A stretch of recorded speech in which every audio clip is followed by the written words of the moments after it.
ওসমান হাদির মৃত্যুকে ঘিরে বাংলাদেশের যে রাজনৈতিক পরিস্থিতি অবনতির দিকে যাচ্ছে সেই বিষয়ে আন্তর্জাতিক মহলের দৃষ্টি আকৃষ্ট হয়েছে এবং তারা তাদের উদ্বেগ উৎকণ্ঠা প্রকাশ করতে শুরু করেছে।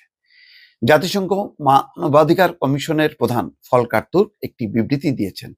সেই বিবৃতিতে বলা হয়েছে, স্বচ্ছ নিরপেক্ষ তদন্তের মাধ্যমে হাদির মৃত্যুর কারণ যেন বাংলাদেশ অনুসন্ধান করে। দর্শক, কেন এই কথা তিনি বললেন আমরা একটু বিশ্লেষণ করি। দর্শক, জাতিসংঘের মানবাধিকার কমিশনের মহাসচিব বা প্রধান ফলকার তুর্কের এই বক্তব্যের কারণ আছে। কারণ হঠাৎ করেই নিশ্চয়ই খেয়াল করেছেন যে ওসমান হাদির মৃত্যুকে ঘিরে বিভিন্নভাবে দায়ী করা হচ্ছে বিভিন্ন পক্ষকে। প্রথমত পরিস্থিতি এমন যে গণতান্ত্রিক শক্তি তাদের দিকে আঙুল, বিএনপির দিকে আঙুল, তেমন পরিস্থিতি একেবারে হাদি যখন গুলিবিদ্ধ অবস্থায় ঢাকা মেডিকেলে ছটফট করছিল তখনই কিন্তু বিএনপিকে ফাঁসানোর একটা পায়তারা চলছিল। তারপর সবচেয়ে বিপজ্জনক হলো যে ভারতকে ইঙ্গিত করা।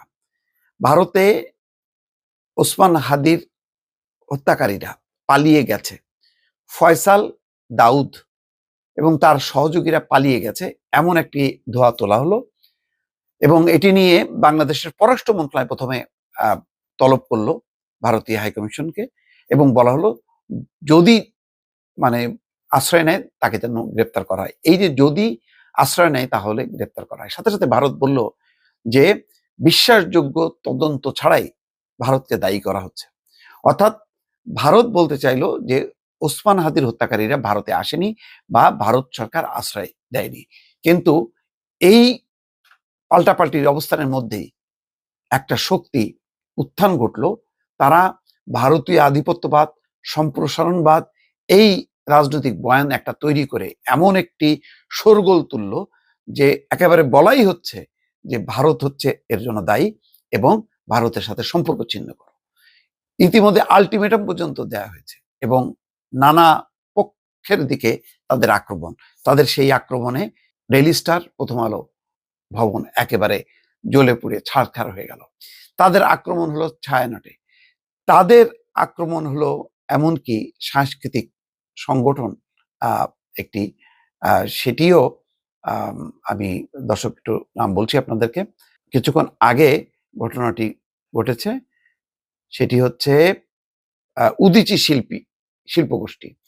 উদীচী শিল্পী গোষ্ঠী এটাও একটা সাংস্কৃতিক অনুষ্ঠান। তার মানে দেখেন এই শক্তিটার টার্গেট কি? টার্গেট হচ্ছে একটা উগ্রপন্থার উত্থান ঘটানো এই সুযোগে, যার কারণে ওসমান হাদির মৃত্যুতে শোক, এই শোক মুহূর্তের মধ্যে তারা ভুলে যে তারা সহিংসতায় লিপ্ত হলো এবং ৩২ নম্বর আওয়ামী লীগের এমপিদের বাসা, আওয়ামী লীগ কার্যালয়, সেই ধ্বংসস্তূপের উপর আবার ধ্বংসযজ্ঞ তো চালালোই, পাশাপাশি ছায়ানট আগে কখনো টার্গেট ছিল না।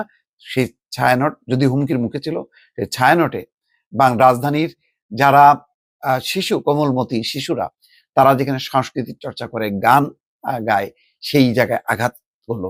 বুঝতে পারছেন, এই আঘাত কিন্তু কোনো গণতান্ত্রিক শক্তি আঘাত করে না। এই শক্তিগুলো নিঃসন্দেহে উগ্রবাদী এবং একই চেহারা, ওই একই চেহারার লোকগুলো উদীচীর তোপখানায়, উদীচীর কার্যালয়ে হামলা চালালো। একই গোষ্ঠী প্রথম আলো এবং ডেইলি স্টার কার্যালয়ে হামলা চালিয়েছে।